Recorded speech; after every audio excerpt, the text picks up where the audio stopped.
Saludamos con el respeto y aprecio de siempre a la audiencia de la 103.9 que acompaña a Diálogos con Valor, que es el espacio de la Asociación Cristiana de Jóvenes en Radio Plural. Como en cada oportunidad, los invitamos a compartir estos próximos 30 minutos reflexionando juntos. Somos un país injusto, no me cabe ninguna duda si consideramos la justicia desde una óptica integral. La justicia tiene que ver con la vivienda, la educación, la salud y las oportunidades igualitarias. No hay que caer en la trampa de querer analizar la justicia únicamente desde el delito, la seguridad o inseguridad y los tribunales. El Papa Francisco, en la encíclica Evangelii Gaudium, dice: la inequidad es la raíz de todos los males sociales. Quizá por eso tenemos que hablar de injusticia, porque hay inequidad. A la vez, yendo un poco más atrás, cuando el Papa era el padre Jorge Bergoglio, el extraordinario documento de Aparecida señalaba: una globalización sin solidaridad afecta negativamente a los sectores más pobres. Ya no se trata simplemente del fenómeno de la explotación u opresión, sino de algo nuevo, la exclusión social. Nuestra dirigencia y el conjunto de la sociedad debiera exhumar estos documentos, analizarlos con rigurosidad y evaluar críticamente cuánto de lo que allí se dice nos toca como argentinos.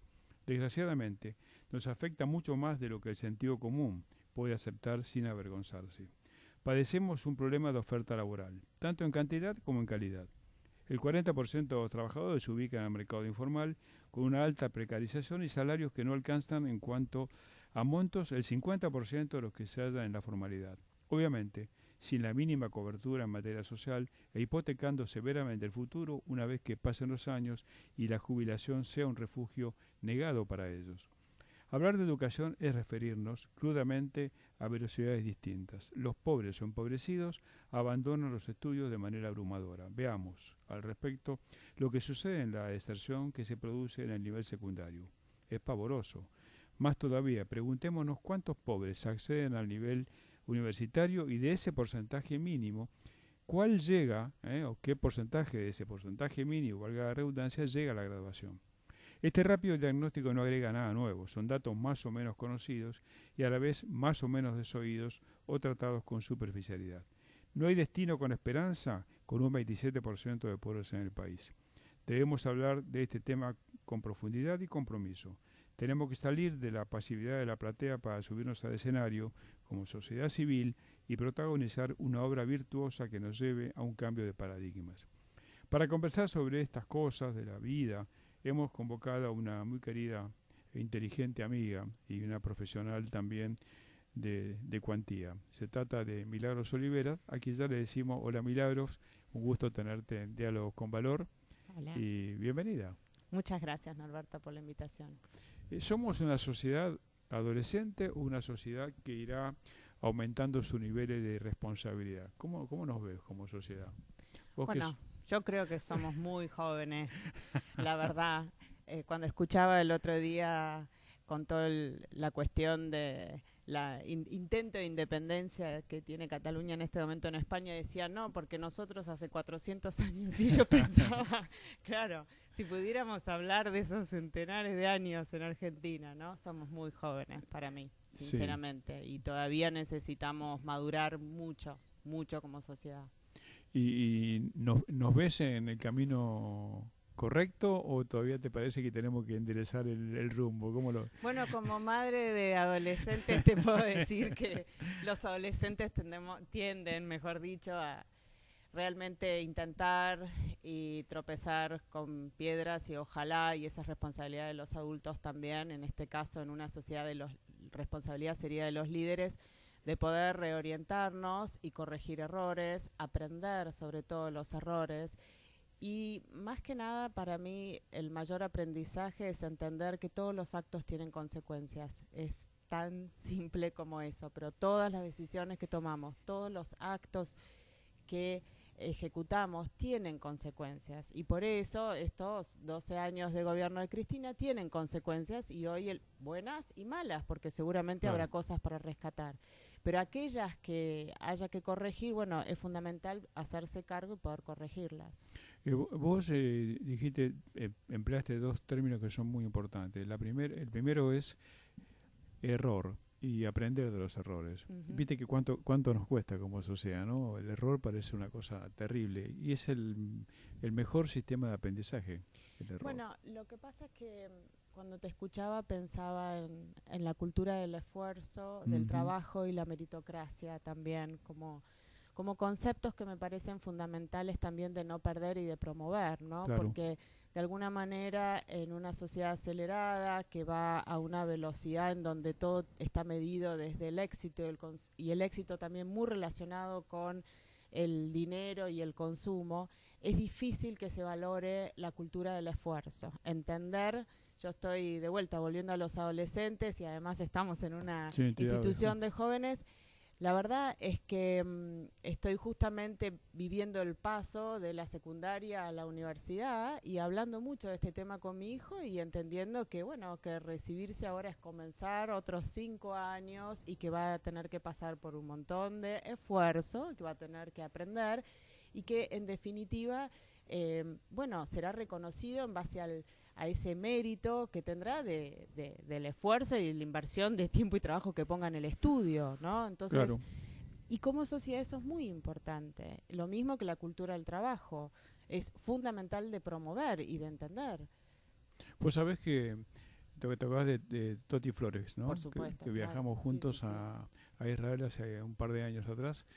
Hace poco estuvo en el congreso que hacemos todos los años sobre valores, pensamiento crítico y tejido social, y él fue uno de los expositores de un tema vinculado al trabajo. Y él decía, los trabajadores no quieren la dádiva, no quieren eh, nada que no lo hayan ganado con su esfuerzo. Y hablaba de la cultura del trabajo. Pero no Claro, lo decía uno, lo decía alguien que viene de ese mundo, ¿no? De ese mundo, ¿no absolutamente. es cierto? Y por eso es tan importante. Pero todos somos trabajadores, Norberto, Sí, porque las amas de casa hacen 24 horas de trabajo, porque estoy segura que si a las 3 de la mañana su hijo se levanta y llora, sale corriendo al médico a llevarlo. sí, Entonces, es verdad. también, la verdad que el trabajo, lo mismo puede ser tomar decisiones que empujar un lápiz o no sé, o una máquina, ¿no? Me parece Es, que en definitiva lo que es importante es el esfuerzo que ponemos todos para construir un mundo mejor.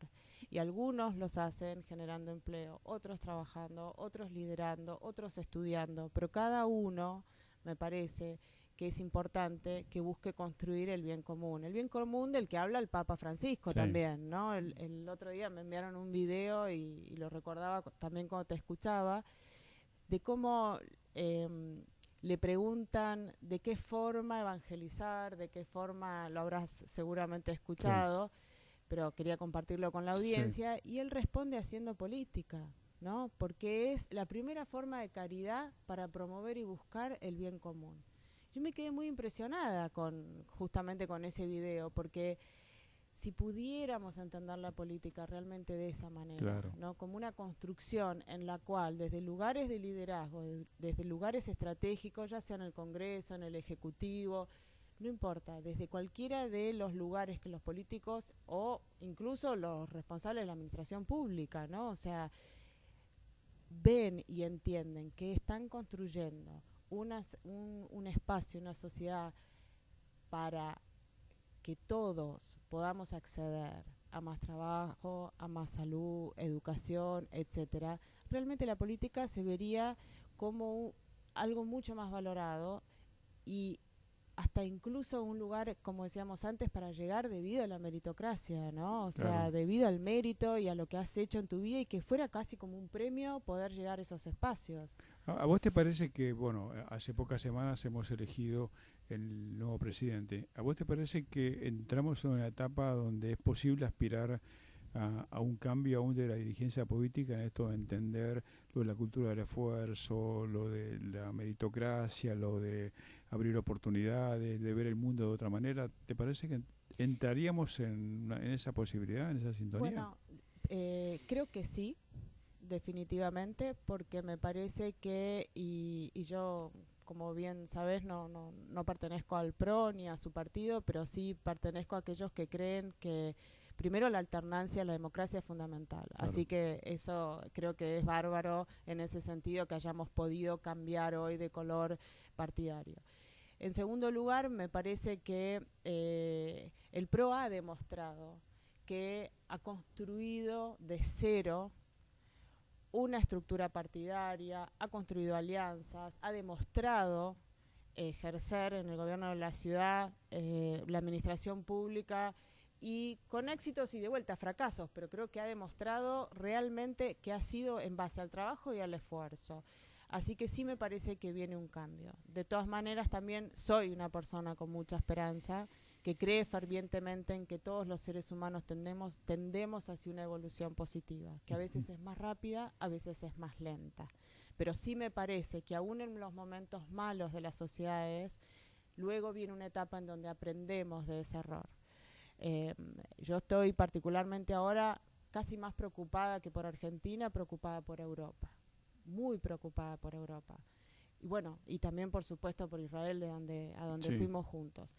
Me parece que hoy por hoy vivir en un país en el cual no sabes si puedes ir al cine porque te pueden poner una bomba, o incluso en Estados Unidos, donde cualquiera puede acceder a las armas y también entrar en una universidad, como ha ocurrido ya varias veces y ocurre sistemáticamente y no se puede frenar. Me parece que va a llegar también un momento en el cual aprendamos de eso, aprendamos de eso que se está viviendo hoy, y también aprendamos de que la violencia nunca es una salida, solamente es una forma brutal de expresar aquello que no se puede decir con palabras y aquello que no se puede hablar previamente comprendiendo al otro. Es verdad, vos sabés que antes hablaba del Papa Francisco.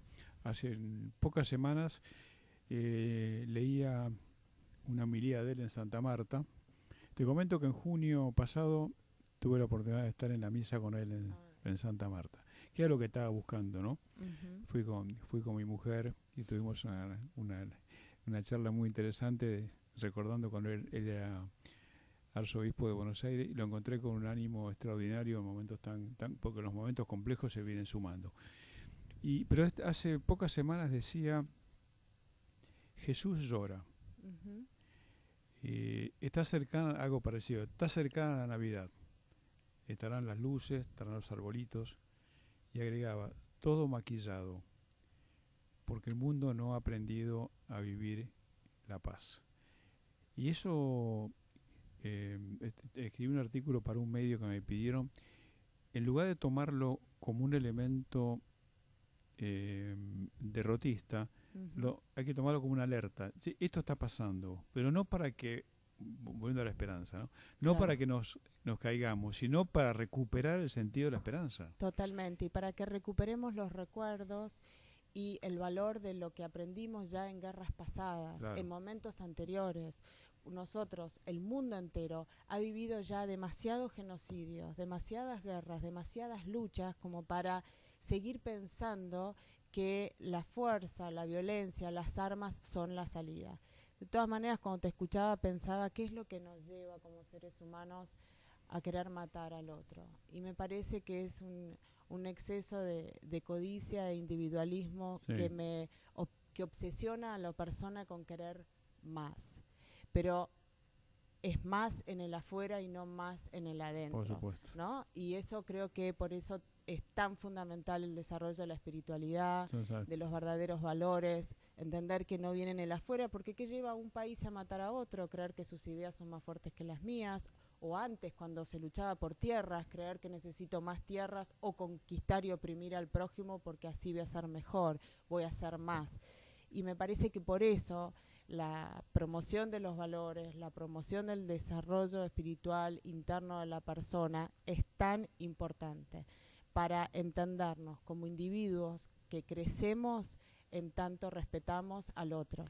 Y vos dijiste algo importante, y sería bueno que la audiencia también lo recupere. Milagros habla de espiritualidad, no habló de religión, habló de espiritualidad, que es un concepto donde la gente confunde con muchísima facilidad. Cuando habla de espiritual, lo religioso, y uno dice: no, mira, el concepto de espiritualidad es mucho más profundo que lo religioso. Absolutamente. Y eso hay que entenderlo y respetarlo, porque el hecho solo de hablar y de vivir la espiritualidad ya es un avance significativo, que después se puede identificar o no con una religión determinada. Eso también es parte del pluralismo en materia religiosa, a lo que el Papa también apunta, es decir, no hace jamás fundamentalismo cristiano ni menos católico, ¿no? Pero es muy interesante este concepto de espiritualidad. Bueno, de hecho, el Papa Francisco hace unos días, justamente frente a los atentados de Francia, él habló de que nunca Dios aceptaría que se mate en su nombre. Claro. Y habla de el Dios de todos, obvio, no el Dios nuestro o el Dios de ellos, ¿no? Es un único Dios que en definitiva cada religión lo recibe o lo venera de la manera que ha aprendido y que ha elegido. Y que tenés que respetarlo. Absolutamente. Absolutamente. Por eso es que hablo de la espiritualidad. Sí, lo entendí perfectamente, pero es un concepto que más de una vez explicarlo, porque la espiritualidad, lo religioso, para mucha gente es lo mismo. Es decir, no, mire, no. Puede ser, pero puede no ser, y es un concepto más amplio. De hecho, hay mucha gente que es muy espiritual y no necesariamente es religiosa o practicante o adhiere 100% a una sola forma de entender su desarrollo espiritual. Yo aprendí un poco, porque uno nunca aprende demasiado, de espiritualidad estando en Oriente. Cuando trabajaba en el campo internacional viajaba bastante por el mundo y también en Oriente. Y llegaba a algunos lugares, me acuerdo en Corea, donde el porcentaje de cristianos era es el 16% nada más, y las personas eran practicantes del cristianismo, evangélicos, católicos, y me llevaron a un templo budista, y entraron tranquilamente al templo budista, y ahí entendí que para ellos la espiritualidad tenía que ver con la cultura de ese pueblo. Era un concepto mucho más amplio, o sea, no se cerraba, sino que ese pueblo, culturalmente, tenía un concepto de espiritualidad que permitía que estuvieran unos y estuvieran los otros, sin ningún problema. Pero totalmente, sin ir más lejos, cuando uno piensa en la lucha que hemos tenido y la rivalidad siempre con el pueblo judío. Claro. Y nos olvidamos de que Jesús era judío. Obviamente. Yo me llamo María de los Milagros Josefina porque tuve la suerte de nacer el 19 de marzo, que después encima ahora es mucho más valioso porque es cuando fue nombrado Papa Jorge Bergoglio. Y la verdad es que José, que es un santo muchas veces olvidado y sin embargo es el santo del trabajo, del silencio, de la familia, José también era judío. Y tuvo que aceptar desde esa mirada lo que María le proponía y por eso la intercesión del ángel Gabriel, ¿no? Entonces, me parece que acá también es importante recordar que si nos vamos a poner a ver qué es blanco y qué es negro, me parece que no, estaríamos en un problema. Tenemos un problema, tal cual. Recordamos a la audiencia que estamos dialogando con Milagros Olivera. ¿A Milagros Josefina? María de los Milagros Josefina. María de los Milagros Josefina. No sabíamos eso. ¿Los amigos lo saben eso? Más o menos. Ahora lo van a saber. ¿Cómo estás viendo en este futuro, ¿no? El rol de la sociedad civil? Vos fuiste y sos una activa militante, para emplear un término bastante más común ahora, de la causa de la sociedad civil.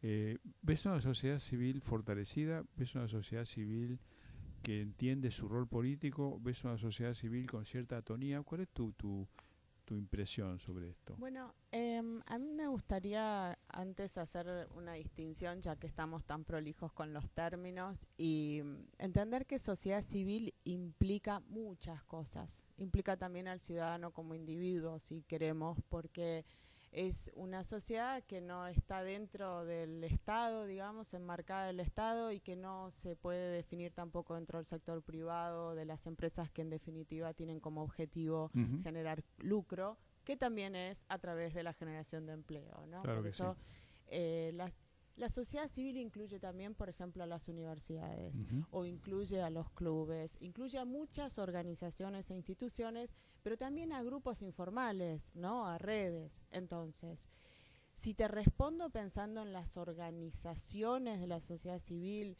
entendiendo aquí quizás a las más específicas, fundaciones, asociaciones, que fueron creadas con misiones más vinculadas a cuestiones de si querés interés político o de cambio social, puede ser que trabajen en salud, en educación, etcétera. Bueno, creo que, como todo, también ha madurado, se ha profesionalizado, pero también eh, es un grupo grande de organizaciones heterogéneo que no está inmerso en un marco legal y fiscal que promueve su desarrollo y crecimiento, pero que de vuelta me parece que en un país que ha recuperado la democracia y tiene tan poquitos años de democracia, las organizaciones están reemplazando sus liderazgos y están cambiando sus grupos,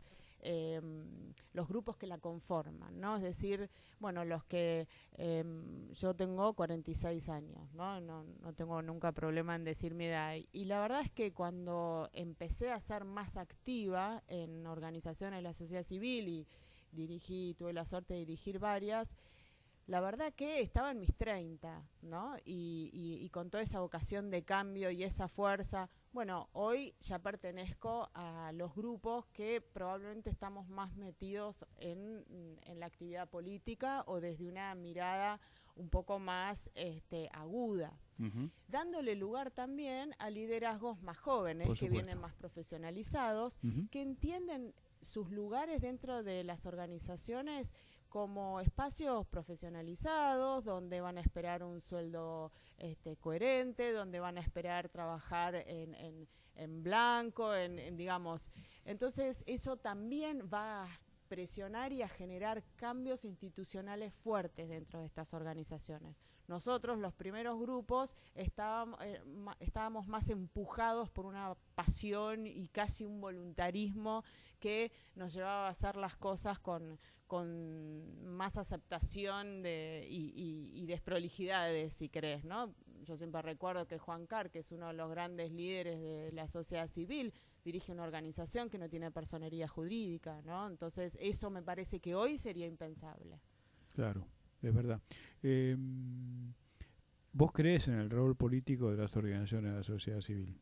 Bueno, yo creo que las organizaciones de la sociedad civil hacen política. Bien, bien, correcto y correcto. Sí, yo conozco tu pensamiento un poco para compartir con la audiencia. Uno de los temas que seguramente habrá que poner en agenda, esto lo he conversado con varios dirigentes de organizaciones importantes. Hace poco lo hablé con Agustina Cábana aquí, lo he hablado de Cimientos o con Daniel Pomeranz o con la gente de la Asociación por los Derechos Civiles. Uno de los temas que el Estado debiera tener en cuenta es promover a las organizaciones relevantes de la sociedad civil. Cuando digo promover, no es ni que las apañe, ni que las nombre, ni que las coopte, sino que la ley permita también la posibilidad de subsistencia de estas organizaciones, porque uno de los temas más serios de la sociedad civil de las organizaciones es precisamente su financiamiento, ¿no? Hay muchas que están en situación difícil o a veces no con la independencia del caso como para poder actuar. ¿Cómo lo ves? Ahora, Norberto, cuando estudiamos los países desarrollados, y al final es la experiencia que tenemos y de la cual aprender, vemos que en esos países las organizaciones de la sociedad civil son fuertes. Claro. Son grandes, son fuertes, están desarrolladas, tienen un marco legal y fiscal muy sólido que les permite crecer y consolidarse. Hay una cultura filantrópica también muy consolidada, se entiende que el apoyo a las organizaciones sociales es fundamental. Entonces, en la medida en la que nuestra sociedad, que pertenece a un país en desarrollo, empiece a crecer, empiece a consolidarse, etcétera, las organizaciones de la sociedad civil necesariamente van a consolidarse también, o sea, son expresión de ese crecimiento. Y yo creo que le hace muy bien, conozco algunos casos europeos, le hace muy bien a la democracia una sociedad civil fuerte. Es fundamental. ¿Te parece? Totalmente, y además entendiendo que las organizaciones tienen distintos roles también en su vínculo con el Estado, ¿no? Ujú. A mí también me gusta recordar que es importante entender que las organizaciones no son siempre de denuncia o Claro, no son siempre de ejecución de subsidios o de planes del Estado, ni total, tampoco son siempre de oposición, por decirlo, ¿no? obviamente. O sea, las organizaciones, la sociedad civil tienen que existir como una expresión necesaria de actividad política, entendiendo que buscan también el bien público y el bien común, pero desde un rol diferente, no desde el Estado Claro, o desde la actividad partidaria. partidaria, pero sí desde una organización donde se junta con pares y buscan cumplir con una misión que los motiva. Absolutamente. En lo personal, ¿qué estás haciendo ahora? Bueno, por suerte, vos sabés que hace un año ya falleció mi papá y tuve la suerte de poder acompañarlo. Y la verdad que lo hice durante toda su enfermedad, lo pude hacer. Aclaremos, tu Sí, papá mi papá, era el doctor Enrique Olivera, que fuera en vida un político excepcional, lo digo como alguien que lo conoció bien y trabajamos tanto tiempo juntos para que no lo tenga que decir vos, en el diálogo argentino, el momento más duro de la Argentina, que cumplió un rol relevante en el gobierno de la ciudad de Buenos Aires, relevante, ordenó a ese gobierno en su momento y fue un dirigente político excepcional, a veces maltratado por la propia política. Ese fue Enrique Olivera, un amigo que se fue, pero quedó esa estela que no abandona. no, y la verdad que dejó un ejemplo grande para muchos. Fue la primera víctima de una campaña sucia y em, hoy por hoy ya podemos saber y reconocer que a pesar de que él la sufrió desgraciadamente muchísimo, bueno, es una herramienta más desgraciada y horrible de las campañas políticas. Ahora, te decía que a raíz de su enfermedad decidí cambiar toda mi vida laboral y ahora trabajo en forma independiente que me permite también colaborar con muchas más instituciones. Concretamente hoy trabajo en el área de salud de UNICEF Argentina y hemos estado trabajando todo este año en lo que es la prematurez, Ujú. que vos sabés, Norberto, que es la primera causa de mortalidad infantil Absoluta. en la Argentina y el mundo durante el primer año de vida. Y es uno de los problemas que vamos a tener como sociedad muy grandes, porque no solo, por supuesto, por lo que significa en términos del desarrollo de un bebé, el nacimiento, los controles de embarazo, etcétera, sino también por el costo en los sistemas de salud y por poder cubrir toda esta atención. Hay un trabajo muy profundo que hace UNICEF con todas las maternidades del país, así que bueno, soy asesora del área de salud y realmente es una experiencia interesante y fuerte, ¿no? Porque Me vos sabés que imagino. salud tiene, Sí, sí, me imagino. yo que vengo de la casa Ronald, Sí, donde sí, sí. tenía que convivir con el cáncer infantil, así que bueno, también soy asesora del Consejo Económico y Social de la Ciudad de Buenos Aires. Mi corazoncito en la ciudad es imposible de no tener. Qué bueno, entre otras cosas. Entre otras cosas, por supuesto, asesoro muchas otras Sí. organizaciones, también estuve acompañando a Vina en su transición y la verdad que también hago bastante asesoramiento voluntario, digamos, a Donoren porque me gusta cada vez que tengo un cliente también donarle a otra organización mi asesoramiento. Es una especialista todoterreno, Milagros, ¿eh? Y cuando habla con conocimiento, por eso nos pareció oportuno compartir con ella bueno, agradecerte tu tiempo y tu pasión por las cosas que haces. Y estaremos en contacto. Vos podés contar también con la Asociación Cristiana de Jóvenes para todo aquello que estemos en condiciones de hacer. Y muchas gracias No, muchas y mucha gracias suerte, a vos por la invitación, Norberto. Un placer como venir y siempre. acompañarlos. Muchísimas gracias. Ha sido Milagros Olivera, nuestra invitada de hoy, como decimos siempre, Argentina anda y camina con esperanza activa hasta nuestro próximo encuentro por la 103.9.